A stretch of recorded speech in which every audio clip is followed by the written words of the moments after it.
A'udzubillahi minasyaitonirrajim. Bismillahirrahmanirrahim. Assalamualaikum warahmatullahi wabarakatuh. Alhamdulillahirabbil alamin. Wassalatu wassalamu ala asrafil anbiya'i wal mursalin sayyidina Muhammadin wa ala alihi washabihi ajmain. Allahumma 'allimna ma yanfa'una wanfa'na bima 'allamtana wa zidna ilma wa arina al-haqqa haqqan warzuqna ittiba'ahu wa arina al-batila batila warzuqna ijtinabah. Ya al-haqqa adkhilna mudkhala sidqin wa akhrijna mukhraja sidqin wa ja'alna min ladunka sultanan nasira. Ja'alha wa zahaqal batil innal batila kana zahuqa. Ya al-ghafur rabbana innana amana faghfir lana dzunubana wa qina adzabannar.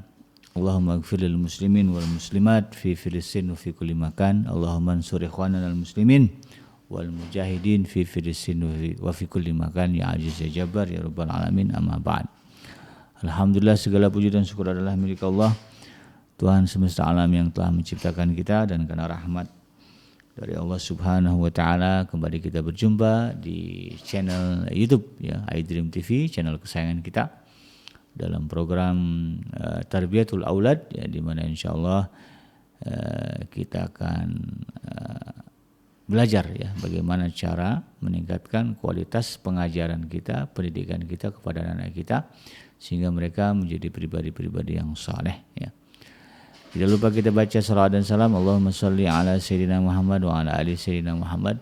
Assalamualaikum ayuhan nabi warahmatullahi wabarakatuh. Semoga Allah terima salawat dan salam yang kita baca dan dilimpah curahkan kepada para nabi dan para rasul, wabil khusus ya Rasulullah Muhammad sallallahu alaihi wasallam. Dan semoga kita termasuk ke dalam kelompok orang-orang yang beriman ya kepada Allah ya, sehingga kemudian iman itu menyelamatkan kita, membahagiakan kita ketika kita berjumpa dengan Allah Subhanahu wa taala.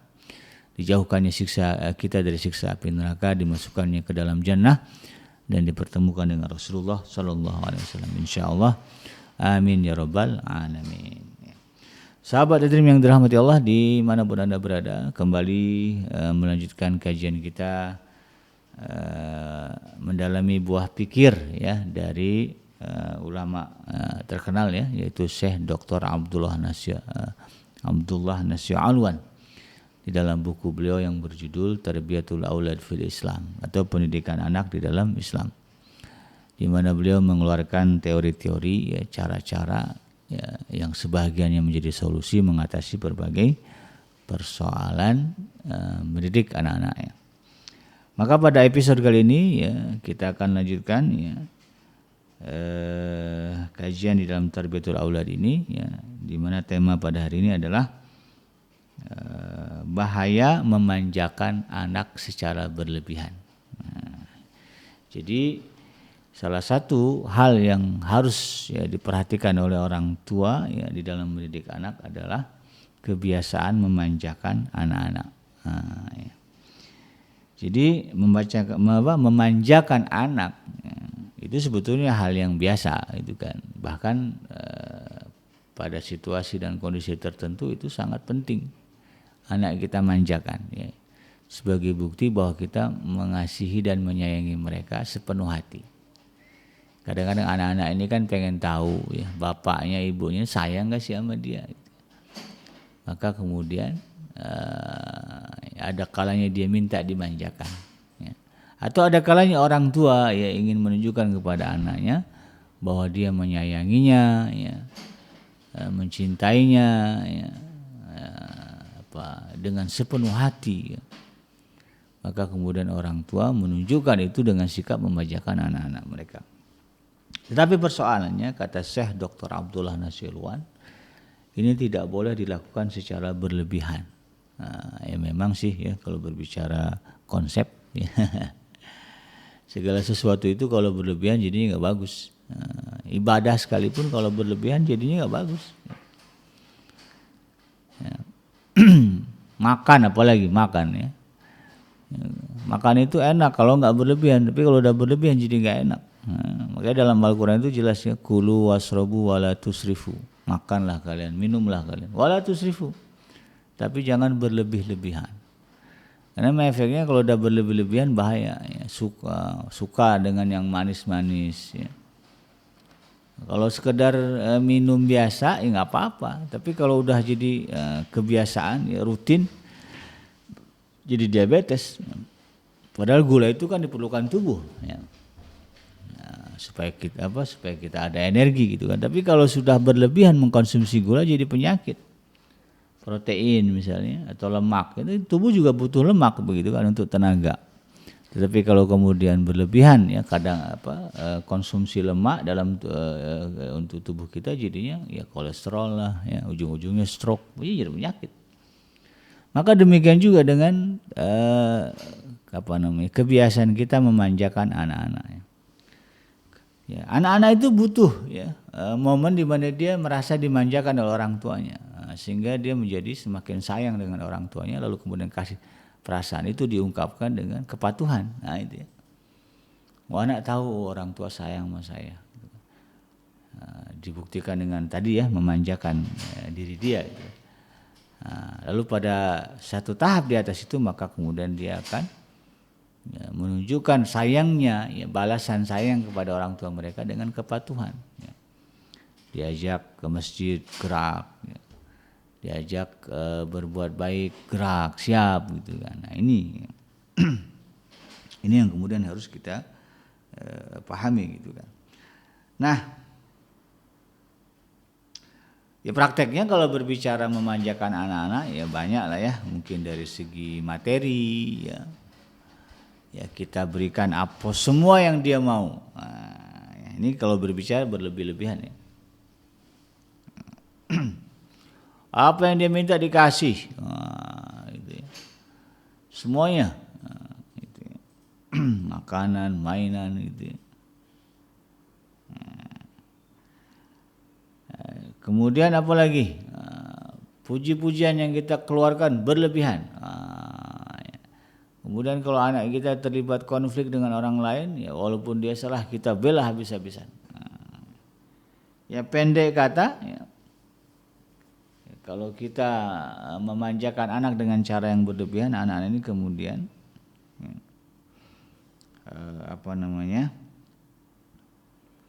akan tumbuh menjadi anak-anak yang satu ya memiliki ketergantungan yang besar ya kepada orang tua mereka, sehingga mereka kemudian tidak bisa mandiri.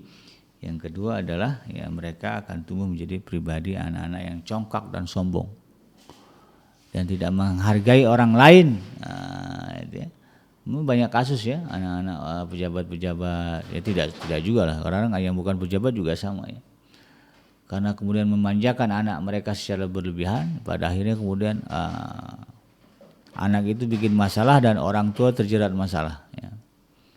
Ya, banyak kasusnya ya, ada pejabat Dijen pajak ya.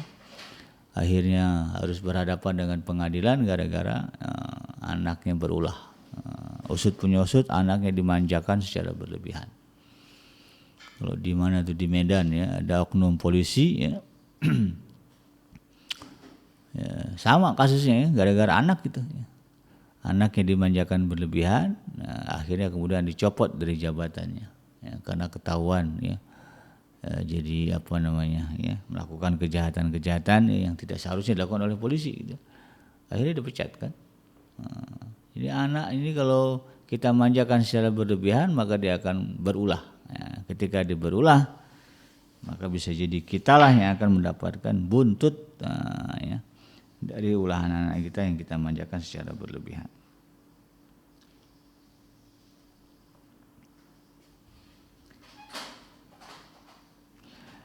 Nah, dan yang bahaya dari sifat memanjakan berlebihan ya, kepada anak-anak ini, jadi semuanya dimanjakan, semuanya dikasih, semuanya dijaga, semuanya diprotek di servis. Ya. Kemana-mana ada pengawal. Kemana-mana ada penjaga karena punya uang begitu kan.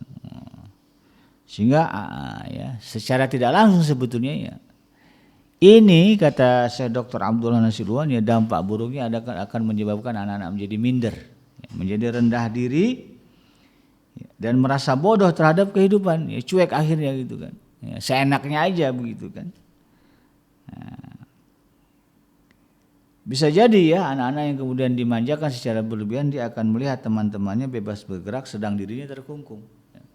Yang lainnya bisa main apa aja yang dia dikawal. Asal main bahaya dikit dilarang sama orang tuanya, dilarang sama yang jaganya. Gak boleh. Akhirnya dia gak asik gitu. Yang lain bisa main kotor-kotoran, dia gak boleh. Gak boleh sama bunda. Main yang ini aja nih, kasih main game, ya Allah. Kemudian anak akan melihat orang-orang sekitar menjadi berani dan pantang mundur, sedangkan dia menjadi penakut dan pengecut. Bahayanya begitu tuh. Anak-anak akan melihat orang sekitarnya senantiasa aktif dan bersungguh-sungguh, sedangkan dia diam dan kaku. Yang lain yang asik main, asik bereksperimen, dia hanya menjadi penonton dan tidak mampu melakukan seperti yang dilakukan oleh teman-teman dia. Anak-anak yang dimanjakan secara berlebihan akan melihat orang-orang sekitarnya senantiasa berinteraksi dengan orang lain, sedangkan dia dalam kesendirian. Pada akhirnya dia merasa sepi gitu. Karena nggak bebas bergerak untuk berteman. Karena orang tuanya itu tadi ya, karena saking ingin anaknya bahagia, lalu kemudian diservis semuanya. Saya pernah ketemu juga ya, ada anak yang mengeluh karena orang tuanya terlalu itu tadi ya, khawatir berlebihan, lalu kemudian memanjakannya secara berlebihan. Dia memain ke rumah temannya, nggak boleh, mendingan teman kamu aja yang kesini. Bunda sediakan semua yang kamu mau. Ya. Ternyata dia nggak bahagia dengan cara itu. Karena yang dilihat ya teman-temannya bebas aja kalau mau main ke rumah temannya kemana, dia pergi belajar kelompok ke sana, dia pergi. Tapi giliran dia sama orang tuanya nggak boleh. Dia anak orang kaya itu. Gak apa-apa, bunda siapkan semuanya, apa jajan makanan, lengkap ya. Kalau perlu Indomaret, maaf, kalau perlu ya supermarket ada di rumah ya, dibeli, dibangun. Karena saking ingin anaknya nggak kemana-mana agar kemudian terjaga. Ya, khawatir kalau dia main ke rumah temannya ada masalah, ada ini itu nggak ketemu makan nggak ini, akhirnya dia susah gitu ya. Kan dimanjakan itu, sehingga tapi efeknya itu tadi, dia merasa nggak bahagia karena merasa nggak bebas. Temannya bisa main ke sana kemari, dia nggak bisa. Temannya bisa hacking ya, naik gunung, dia nggak boleh karena ibu bapaknya takut dia jatuh ke jurang. Nah itu contohnya. Ia melihat anak-anak yang seperti ini akan melihat orang-orang yang di sekitarnya senantiasa tabah dalam menghadapi menghadapi musibah, sementara dia menangis dan lemah ketika mendapatkan ujian. Jadi ketika ada cerita orang-orang teman-temannya yang kemudian tertimpa musibah, mereka tetap tegar, kok itu menjadi takjub deh. Tetapi ketika lihat dirinya ada ujian dikit aja, ada masalah dikit, dia ngeluh, sedih ya. Karena itu tadi ya, dia tidak terbiasa menghadapinya dengan upayanya sendiri, sehingga keputusan yang diambilnya salah ya, dan menyebabkan masalah baru. Dan kadang-kadang sahabat hadirin yang dirahmati Allah ya, kata saya Dr. Abdullah Nasilwan ya, sikap memanjakan anak secara berlebihan ini ya, biasa dilakukan oleh kedua belah pihak ya, apakah ayah atau ibu. Biasanya kan orang berpikirnya memanjakan anak itu ibu ya. Ayah juga banyak kok ya, para ayah yang kemudian ya, mengambil sikap yang salah, yang memanjakan anak-anaknya secara berlebihan. Demikian juga dengan para ibu ya, kata saya Dr. Abdullah Nasilwan ya. Terdapat ya fenomena-fenomena kesalahan ya di dalam mendidik anak yang sering dialami oleh para ibu. Apa itu? Yang pertama, tidak memperkenankan atau melarang anak untuk melaksanakan satu pekerjaan yang dia telah mampu melaksanakan dengan alasan rasa kasihan. Sebetulnya itu anak bisa ngerjain sendiri ya, tapi dengan alasan ibunya merasa kasihan ya. Jangan nanti kamu susah ya, biar bunda aja, biar mbaknya aja, biar kakak kamu aja, biar masnya aja yang ngerjain. Padahal dia bisa. Nah ini biasa terjadi ya. Sehingga anak ini kemudian tidak terbiasa melakukan segala sesuatunya sendiri. Bahkan yang itu deh, pada akhirnya kemudian ketika ada masalah dia bingung mau ngapain.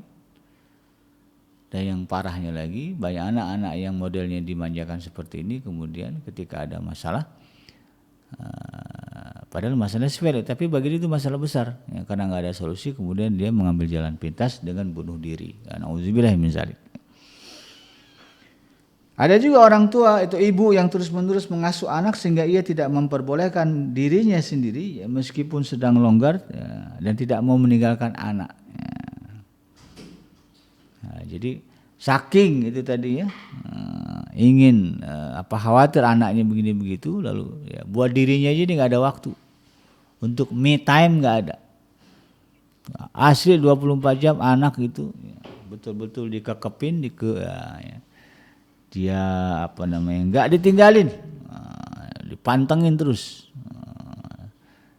sehingga tidak ada momen kesendirian bagi anak-anak itu, yaitu momen bersama dengan teman-teman. Nah, ini kan ada yang begini juga, ya, anak itu dikurung aja di rumah ya,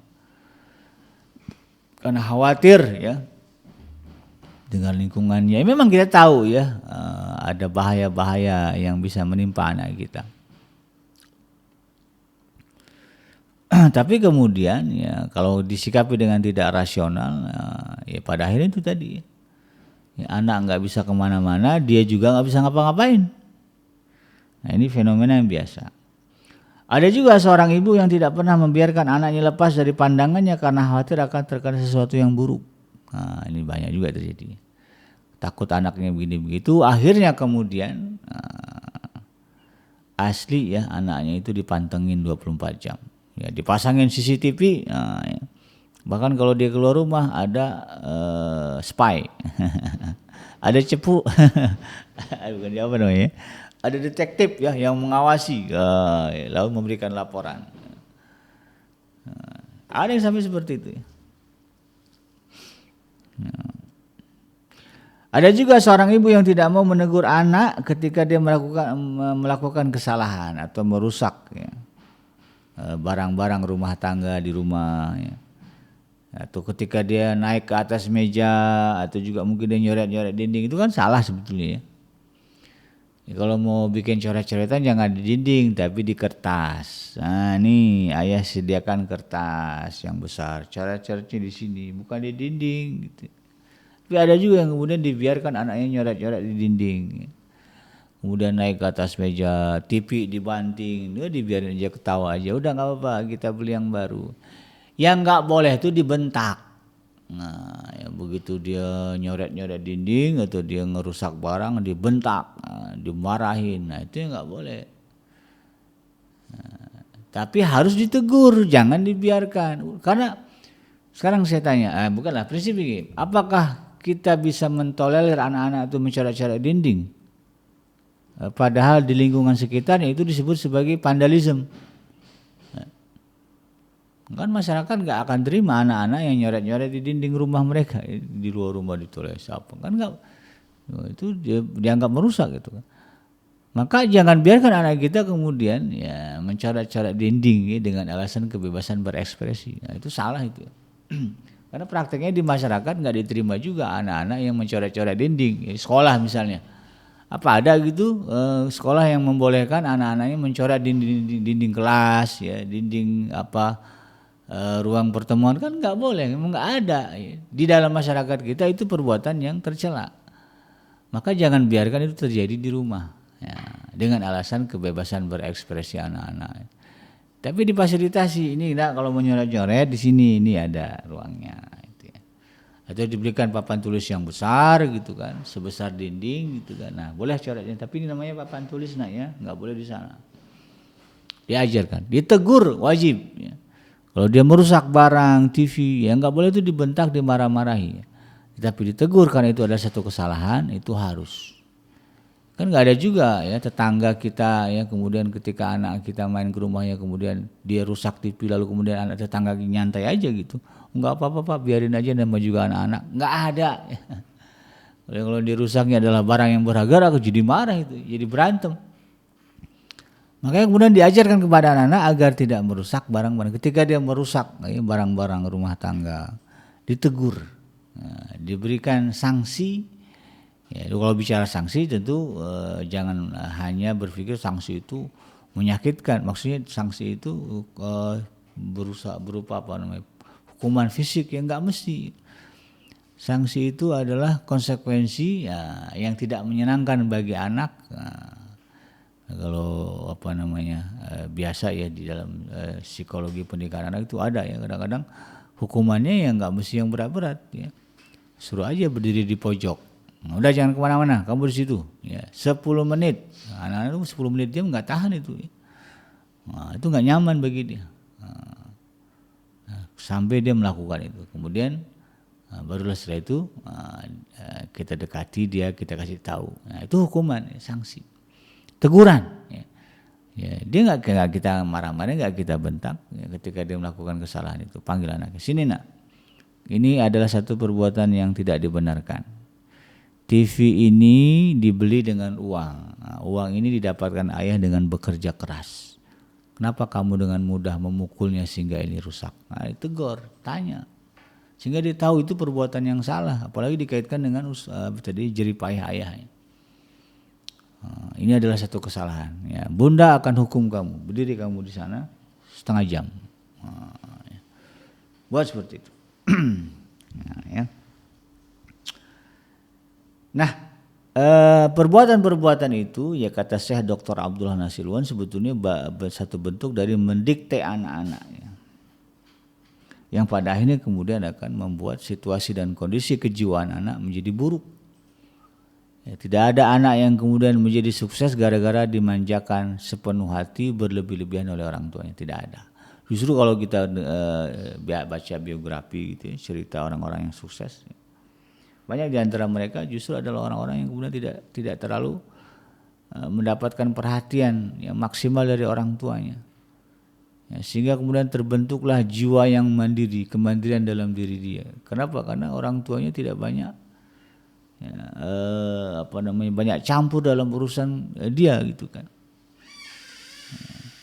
Banyak pekerjaan-pekerjaan yang harus dia kerjakan sendiri ya, karena orang tuanya nggak ngebantuin ya, dengan alasan yang lain tentu ya. Maka kemudian orang-orang ini akan tumbuh ya menjadi pribadi-pribadi yang sukses. Apa solusinya ya supaya kemudian kita tidak terjebak ya ke dalam sikap memanjakan anak secara berlebihan? Syekh Dr. Abdullah Nasilwan kemudian menawarkan ada 1, 2, 3, ada 3 ya. Ada 4 ya. Ada 4 solusi yang ditawarkan oleh Syekh Dr. Abdullah Nasilwan di dalam mengatasi ya, gejala memanjakan anak secara berlebihan. Nah, artinya apa? Supaya kita tidak terjebak ke dalam sikap memanjakan anak secara berlebihan, ada 4 solusi yang ditawarkan oleh saya Dr. Abdullah Nasilwan. Yang pertama, berusaha untuk mengokohkan keyakinan dalam diri kita sebagai orang tua terhadap takdir Allah Subhanahu wa taala. Sebagaimana Allah firmankan di dalam surah Al-Hadid di ayat yang surah yang ke-57 ayat yang ke-22 hingga ayat yang ke-23 ya. A'udzubillahi minasyaitonirrajim. Ma asaba min musibatin fil ardi wala fi anfusikum illa fi kitabim min qabli an nabraha. Inna dzalika 'ala Allah yasir. Likai la ta'sau 'ala ma fatakum wa la tafrahu bima atakum wallahu la yuhibbu kulla mukhtalin fakhur. Tidak ada satu bencana pun yang menimpa di bumi dan tidak pula pada dirimu sendiri melainkan telah tertulis di dalam kitab ya, Lauhul Mahfuz sebelum kami menciptakannya. Sesungguhnya yang demikian itu adalah mudah bagi Allah. Ya, kami yang jelaskan demikian supaya kamu jangan berduka cita terhadap apa yang luput dari kamu dan supaya kamu jangan terlalu bergembira terhadap apa yang diberikan kepadanya, yang diberikannya kepadamu dan Allah tidak menyukai orang-orang yang sombong lagi membanggakan diri. Jadi itu tadi ya, ketika berbicara sikap memanjakan anak secara berlebihan dilandasi oleh rasa kekhawatiran dan ketakutan ya. Kekhawatiran masa depan anak, ketakutan dengan bahaya yang ada di sekitar gitu kan. Maka untuk mengatasi itu kembali kepada ayat ini. Yakinlah ya, dengan apa yang Allah sebutkan ini bahwa segala sesuatu itu sudah ada garisnya, sudah ditakdirkan oleh Allah Subhanahu wa taala. Artinya apa? Sekuat upaya apapun kita mencegah anak terkena bahaya, kalau memang itu sudah menjadi jalan hidup bagi dia akan kena bahaya itu juga. Nah, sehingga kemudian pasrahkanlah dia kepada Allah Subhanahu wa taala. Kita tahu di luar rumah kadang-kadang ada namanya pedofil ya, nauzubillah ya. Ya, predator anak begitu. Ya, Kita nggak tahu kan tetangga-tetangga kita ini gimana itu kan. Tapi anak kita ini mau main dengan teman-teman sebaya dia apa semua. Ya. Maka gimana? Ya sudah, lepaskan saja dia bermain dengan teman-temannya, lalu kemudian pesankan kepada mereka ya untuk menjaga diri dari orang-orang yang dianggap tadi ya memiliki penyimpangan ya seksual. Ya. Kalau sudah nanti, kamu mau kemana? Mau ke rumah si Anu. Kita tahu di rumah itu ada siapa-siapa gitu kan. Tapi kan kita nggak tahu mereka ini baik atau tidak. Maka katakan kepada mereka, kalau main ke rumah om itu, ke rumah teman kamu ini, kalau dia dipanggil sama siapa, sama om siapa, masuk ke kamarnya, kamu jangan mau. Mainnya di luar aja atau di ruang tamu saja. Ya. Kalau perlu mainnya di lapangan aja, diajarkan. Ya, sehingga kemudian anak paham. Ya. Jangan malah dilarang. Selebihnya kita pasrahkan kepada Allah Subhanahu wa taala keselamatan anak kita ketika dia di luar penjagaan kita. Karena Allah itu Maha Penjaga. Ya. Jadi ini yang kemudian harus kita coba ya kuatkan di dalam diri kita kalau memang sumber ya yang menjadi pemicu ya kita memanjakan anak secara berlebihan adalah karena kekhawatiran tadi gitu ya. Yang kedua, solusi ya, mengatasi sikap ya memanjakan anak secara berlebihan, kata Syekh Dr. Abdullah Nasirwan, adalah bertahap di dalam mendidik anak. Jadi ya menurut Syekh Dr. Abdullah Nasirwan ya, seandainya dengan cara memberikan nasihat dan peringatan ya, sudah bermanfaat bagi anak ya, maka kemudian kita sebagai orang tua atau guru tidak perlu lagi menggunakan cara isolasi. Ya, misalnya udah dikasih tahu nih, ya nak, ini jangan dirusak barang-barang ini, ya, ini nggak boleh gini-gini. Oh dia paham, ya bunda aku minta maaf, sudah cukup selesai. Dia tadi sadar, nggak usah kemudian diisolasi tadi ya. Ya kamu berdiri di sana gini, nggak usah. Nah, itu kata Syekh Dr. Abdul Nasirwan begitu. Dan jika cara isolasi sudah bermanfaat, maka tidak perlu lagi menggunakan pukulan. Nah, itu ya. Jadi kalau dikasih tahu nih, ya ini nggak boleh gini, dikekeh juga, enggak, dia masih ngelawan juga, isolasi kan dia. Kalau diisolasi, ya juga masih ngelawan, maka ya, tindakannya lebih ekstrim lagi, ya. Ambil rotan, pukul tapak kakinya atau tapak tangannya. Nah, tapi ini cara yang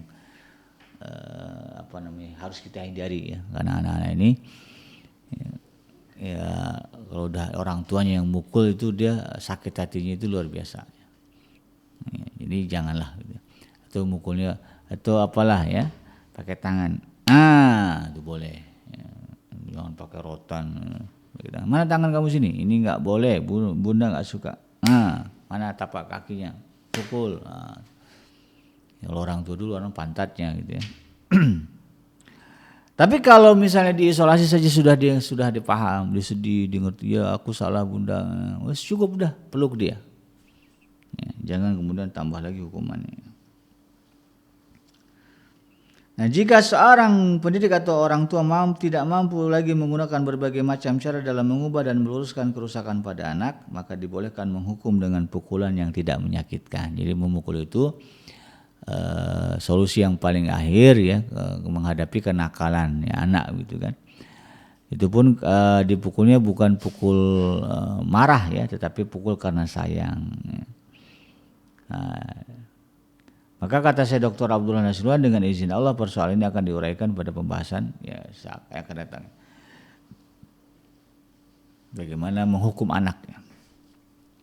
Yang ketiga solusinya adalah ya, mendidik anak sejak kecil agar hidup sederhana dan percaya diri serta bertanggung jawab dan berani. Nah, jadi memang agar kita tidak terjebak di dalam memanjakan anak secara berlebihan, kita harus sadar ya bahwa anak-anak ini harus dididik dengan cara yang sederhana. Kemudian menumbuhkan rasa percaya diri dan juga ajarkan mereka untuk bertanggung jawab. Jadi walaupun kita kaya, punya uang, bisa bayar pembantu, tapi ajarkanlah anak-anak kesederhanaan. Berikan dia tugas rumah tangga kakak atau adik, hari ini hari Ahad biarkan si mbaknya libur, ya, biar dia berleha-leha, dia jalan. Sekarang kegiatan pekerjaan rumah kita kerjakan bersama-sama. Ayah ayah bagian ngerapin taman, ya, kebun di depan rumah itu, nyiram-nyiram. Bunda ngurusin kain, kamu kakak itu kan cuci piring, ya, adik bersihin rumah, beres-beres nyapu gitu, ya, sampai sampah nanti buang ke depan. Nah, itu dibagi, ya. Itu mengajarkan mereka tanggung jawab. Insya Allah kalau anak kita kemudian sudah terbiasa, ya, dari kecil, ya, diberikan tanggung jawab, lalu kemudian dimotivasi untuk memiliki rasa percaya diri yang besar, kemudian juga keberanian, ya, maka insya Allah nanti anak-anak ini akan menjadi anak-anak yang tangguh, ya, di dalam menghadapi persoalan-persoalan yang mereka hadapi. Dan di satu sisi, ya, sikap-sikap seperti itu, kata saya Dr. Abdullah Nasirwan, akan menyebabkan anak merasakan keberadaannya, ya, dan juga bisa melaksanakan tanggung jawab dan kewajibannya dengan baik. Ya, kalau kita kasih tanggung jawab, ya, itu anak-anak jadi bertanggung jawab, terbiasa gitu kan, karena dia sudah terbiasa diberikan beban dan dia menyelesaikannya. Adapun kesederhanaan, nah, ya, ini dalam sebuah hadisnya Rasulullah SAW mengatakan, ini diriwayatkan oleh Imam Ahmad, ya, dari Abu Nuaim dan Muaz bin Jabal, Iyyakum wat-tana'um, ya. Iyyakum wat-tana'um, ya. Fa inna ibadallahi laisu bil mutana'imin, ya. Jauhilah oleh kalian perilaku bermewah-mewahan, karena hamba Allah yang baik itu adalah yang tidak bermewah-mewahan. Nah, ya. Menikmati kekayaan boleh, tetapi kemudian kalau sudah berlebihan, ya, jatuhnya bermewah-mewahan. Ini dilarang oleh Rasulullah Sallallahu Alaihi Wasallam. Ya, kullukum ra'in wa kullukum mas'ulun an ra'iyatihi. Nah, dalam hadis yang lain Rasulullah menegaskan, setiap kalian adalah pemimpin, dan setiap kalian akan ditanya tentang apa yang dipimpinnya. Maka oleh karena itu kemudian orang tua harus menyadari bahwa anak-anak ini adalah amanah dari Allah Subhanahu wa taala untuk kita besarkan dengan penuh kebaikan dan tanggung jawab, sehingga nanti mereka akan menjadi generasi-generasi yang mampu menegakkan, ya, kalimat Allah di atas muka bumi ini, mampu mengemban amanah, ya, kemanusiaan yang disebutkan di dalam Al-Qur'an, wa ma khalaqtul jinna wal insa illa liya'budun, kemudian wala tabghil fasada fil ar, ya. Banyak sekali, ya, misi-misi kemanusiaan yang Allah berikan kepada kita, dan itu akan bisa dipenuhi oleh anak yang selama hidup, ya, selama kita didik tidak kita manjakan secara berlebihan. Dalam hadis yang lain Rasulullah mengatakan, alimu auladakum sibahah, ya, ajarkanlah anak-anak kalian memanah, sibahah warima, ya, berenang dan memanah, atau melempar, ya. Kemudian wamuruhum falyatbau ala zuhuril khayli wasba, ya. Dan perintahkan anak mereka untuk melompat ke atas punggung kuda.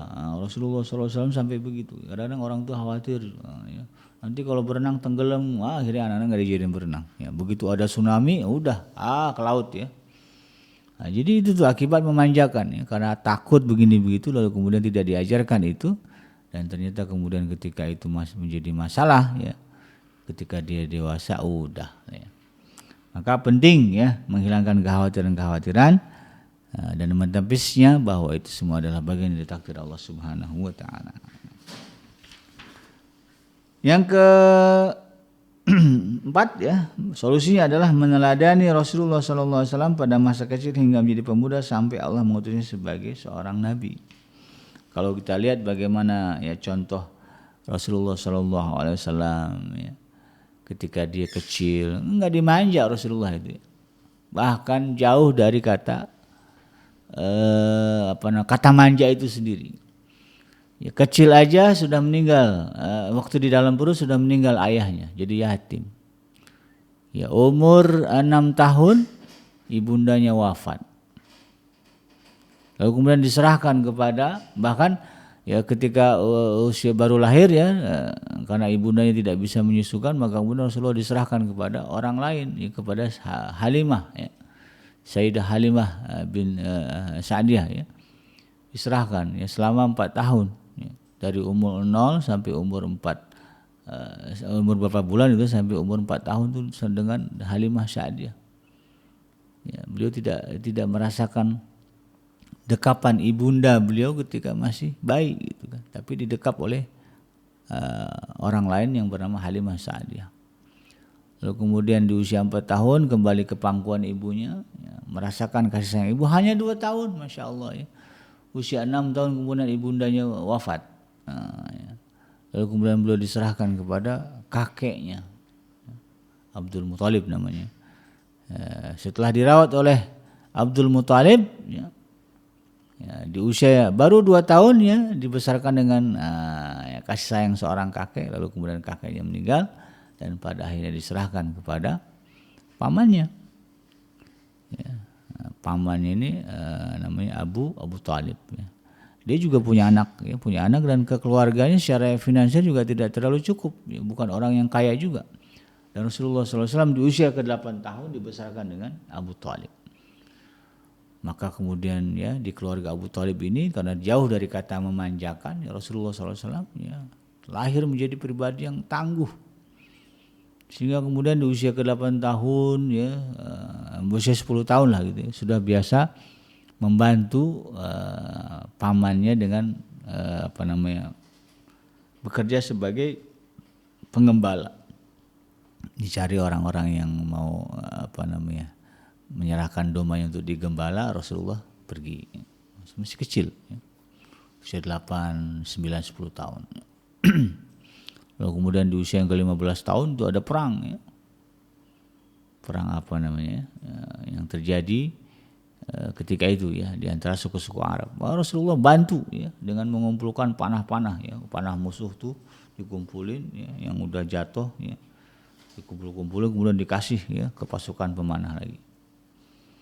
Itu berat ya kehidupan Rasulullah SAW. Tapi ya, itu kan jauh dari kata manja dan dimanjakan.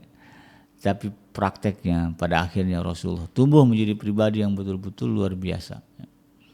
Jiwa kepemimpinannya kuat. Ya. Kemudian kasih sayangnya begitu sempurna. Ya. Siapapun yang akan merasakan, kalau bertemu dengan Rasulullah akan merasakan kasih sayang. Bahkan musuhnya sekalipun ketika berhadapan dengan Rasulullah SAW akan nampak merasakan ya, bagaimana besarnya kasih sayang Rasulullah SAW kepada mereka. Dalam Al-Quran disebutkan ya, laqad ja'akum rasulun min anfusikum azizun 'alaihi ma anittum harisun 'alaikum bil mu'minina raufur rahim. Amat berat ya penderitaan yang dirasakan oleh Rasulullah atas penderitaan kamu. Ya. Bahwa Rasulullah ngerasain kalau kamu nih kafir masuk ke dalam neraka itu panas, gitu loh. Ya. Sehingga kali itu kemudian Rasulullah SAW memandang ya siapapun dengan penuh kasih sayang, ya, termasuk musuh-musuh beliau ya. Nah inilah yang kemudian ya, harus kita sadari dan kita pahami bagaimana ya, hal ini ya, bisa kita maksimalkan terhadap anak-anak kita. Jadi ingatlah Rasulullah dulu aja nggak dimanja sama orang tuanya. Lalu kenapa kemudian saya harus memanjakan anak saya secara berlebihan? Ya. Dibiarkanlah mereka tumbuh dan dewasa dengan tanggung jawab, dengan kehidupan yang normal, dengan usaha, gitu ya. Jadi kalau apa-apa itu jangan ada bunda yang beli, enggak, biarlah ya. Kalau makan ya coba belajar masak sendiri ya. Sehingga dia biasa ya. Kalau dia keluar jauh dari kita enggak ada makanan tapi ada bahan mentah, dia bisa ngolah ya. Bukan malah kemudian diam lalu menangis kelaparan. Nah, itu. Contoh saja sahabat hati. Mudah-mudahan bermanfaat ya, insyaallah kita akan sambung pada episode yang akan datang. Yang benar datangnya dari Allah Subhanahu wa taala dan yang salah semata-mata lahir dari kealpaan dan kehilapan saya pribadi. Saya bikin pamit undur. Subhanaka Allahumma rabbana wa bihamdika asyhadu an la ilaha illa anta astaghfiruka wa atubu ilaik. Walhamdulillahirabbil alamin. Wassalamualaikum warahmatullahi wabarakatuh.